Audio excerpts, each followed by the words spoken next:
اعوذ باللہ من الشیطان الرجیم، بسم اللہ الرحمن الرحیم۔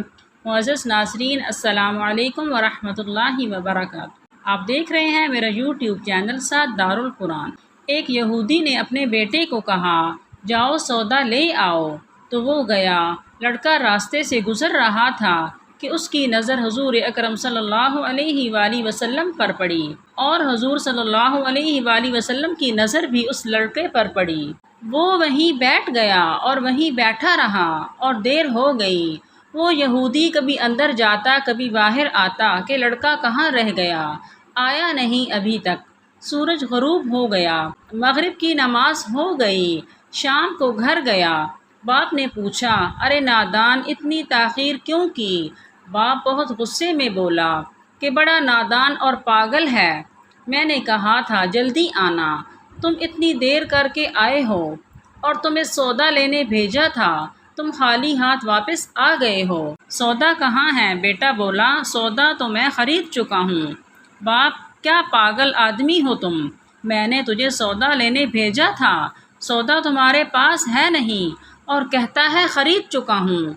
بیٹا کہتا ہے بابا یقین کریں سودا خرید آیا ہوں۔ باپ بولا تو دکھا کہاں ہے؟ بیٹے نے کہا کاش تیرے پاس وہ آنکھ ہوتی تو تجھے دکھاتا میرا سودا کیا ہے۔ میرے بابا میں تمہیں کیا بتاؤں، میں کیا سودا خرید لایا ہوں۔ باپ بولا چل چھوڑ رہنے دے۔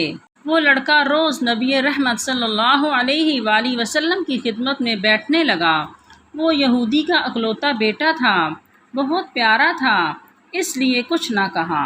کچھ دنوں بعد لڑکا بہت بیمار ہو گیا، کافی دن بیمار رہا، اتنا بیمار ہوا کہ کمزوری اتنی ہو گئی، کروٹ لینا مشکل ہو چکی تھی، اور پھر قریب المرگ ہو گیا۔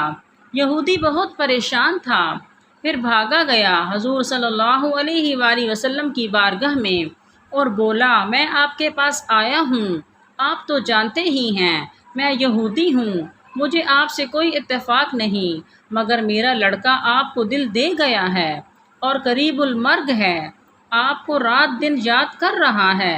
کیا ممکن ہے آپ اپنے اس دشمن کے گھر آ کر اپنے معشوق عاشق کو ایک نظر دیکھنا پسند کریں گے؟ کیا یہ آرزو پوری ہو جائے گی کہ وہ مرنے سے پہلے آپ صلی اللہ علیہ وآلہ وسلم کا دیدار کر لے؟ وہ کسی اور چیز کی آرزو نہیں کر رہا۔ آپ صلی اللہ علیہ وآلہ وسلم نے یہ نہیں فرمایا میں جاؤں گا یا نہیں جاؤں گا۔ آپ صلی اللہ علیہ وآلہ وسلم نے فرمایا ابو بکر اٹھو، عمر اٹھو، علی چلو چلیں، عثمان آؤ، باقی بھی جو سب ہیں چلیں، آپ کے عاشق کا دیدار ہم بھی کریں۔ اپنا دیدار اسے دیتے ہیں، آخری لمحہ ہے، آنکھیں بند کرنے سے پہلے اسے ہم کچھ دینا چاہتے ہیں، چلو چلتے ہیں۔ یہودی کے گھر پہنچے تو لڑکے کی آنکھیں بند تھیں۔ حضور صلی اللہ علیہ وآلہ وسلم کا سراپا کرم ہی کرم ہے۔ لڑکے کی پیشانی پر آپ صلی اللہ علیہ وآلہ وسلم نے اپنا دست اقدس رکھا، لڑکے کی آنکھیں کھل گئیں، جیسے زندگی لوٹ آئی ہو، جسم میں طاقت آ گئی، ناتوانی میں جوانی آ گئی۔ آنکھیں کھولیں، رخ مصطفیٰ صلی اللہ علیہ وآلہ وسلم پر نظر پڑی، ہلکی سی چہرے پر مسکراہٹ آئی، لب کھل گئے، مسکراہٹ پھیل گئی۔ حضور صلی اللہ علیہ وآلہ وسلم نے فرمایا بس اب کلمہ پڑھ لو۔ لڑکا اپنے باپ کا منہ تکنے لگا تو وہ یہودی بولا میرا منہ کیا تکتا ہے؟ ابو القاسم محمد ابن عبداللہ صلی اللہ علیہ وآلہ وسلم جو کہتے ہیں کر لو۔ لڑکا بولا یا رسول اللہ صلی اللہ علیہ وآلہ وسلم میرے پاس تو کچھ بھی نہیں۔ آپ صلی اللہ علیہ وآلہ وسلم نے فرمایا بس تم کلمہ پڑھو، میں جانوں اور جنت جانے، تم میرے ہو، جاؤ جنت بھی تو میری ہے، جنت میں لے جانا یہ میرا کام ہے۔ لڑکے نے کلمہ پڑھا، جب اس کے منہ سے نکلا محمد الرسول اللہ، روح باہر نکل گئی، کلمے کا نور اندر چلا گیا، آنکھیں بند ہو گئیں، لب خاموش ہو گئے۔ اس لڑکے کا باپ وہ یہودی بولا محمد صلی اللہ علیہ وآلہ وسلم میں اور آپ دونوں مخالف ہیں، اس لیے یہ لڑکا اب میرا نہیں رہا، اب یہ اسلام کی مقدس امانت ہے، کاشانہ نبوت صلی اللہ علیہ وآلہ وسلم سے اس کا جنازہ اٹھے، تب ہی اس کی عزت ہے، لے جاؤ اس کو۔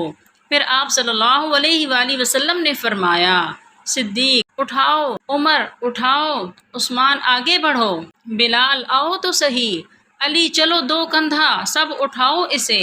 آقا علیہ السلام جب یہودی کے گھر سے نکلے تو یہ فرماتے جا رہے تھے، اس اللہ کا شکر ہے جس نے میرے صدقے سے اس بندے کو بخش دیا، اس اللہ کا شکر ہے جس نے میرے صدقے سے اس بندے کو بخش دیا۔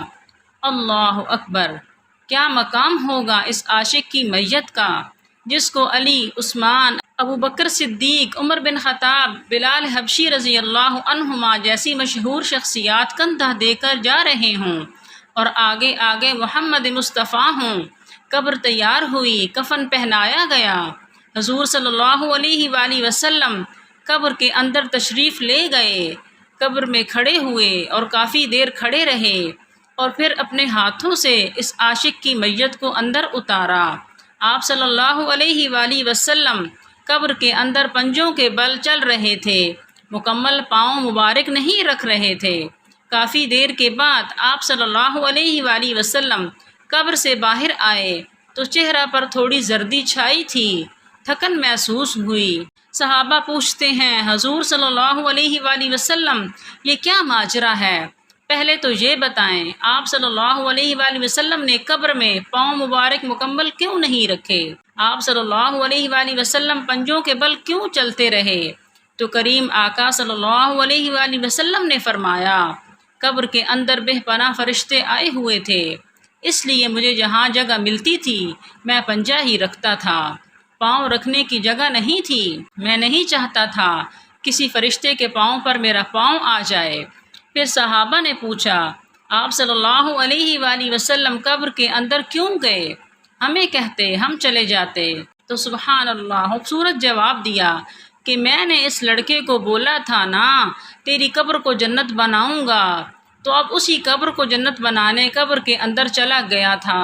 تو پھر حضور صلی اللہ علیہ وآلہ وسلم اتنے تھکے ہوئے کیوں ہیں؟ تھکا اس لیے ہوں کہ فرشتے اور حوریں اس عاشق کے دیدار کے لیے آ رہے تھے اور میرے وجود سے لگ لگ کر گزر رہے تھے، ان کی وجہ سے تھک گیا ہوں۔ سبحان اللہ۔ معزز سامعین، اگر آپ کو یہ میری ویڈیو پسند آئے تو میرے چینل سعادت دار القرآن کو سبسکرائب کریں، لائک کریں اور دوسروں میں شیئر کریں۔ جزاک اللہ۔